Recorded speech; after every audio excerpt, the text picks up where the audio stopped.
মাননীয় স্পিকার, আমরা লোডশেডিংই বলি আর মেরামত শেডিংই বলি, গ্রামাঞ্চলে 10 থেকে 12 ঘন্টা বিদ্যুৎ থাকে না, এটাই হলো বাস্তবতা। 10 থেকে 12 ঘন্টা বিদ্যুৎ থাকে না, এটার সাথে আমি একমত না।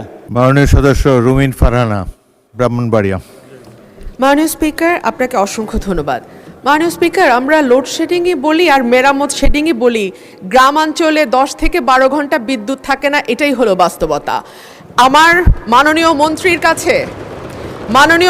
কাছে আমার বিনীত প্রশ্ন, মাননীয় মন্ত্রী এই মহান সংসদে দাঁড়িয়ে আমাকে কথা দিয়েছিলেন যে 1 মের মধ্যে আশুগঞ্জ ফার্টিলাইজারে গ্যাসের সংযোগ দেয়া হবে।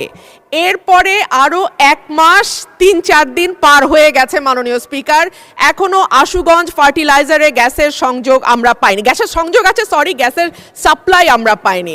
মাননীয় মন্ত্রী কি দয়া করে বলবেন যে আশুগঞ্জে আমরা কবে গ্যাসটি পাবো? ধন্যবাদ মাননীয় স্পিকার। মাননীয় মন্ত্রী। প্রথমে যে কথাটা বললো যে 10 থেকে 12 ঘন্টা বিদ্যুৎ থাকে না, এটার সাথে আমি একমত না। উনি বিদ্যুৎ ছাড়ছেন, আবার ওনার ফার্টিলাইজার ফ্যাক্টরি তো চালাতে বলছেন।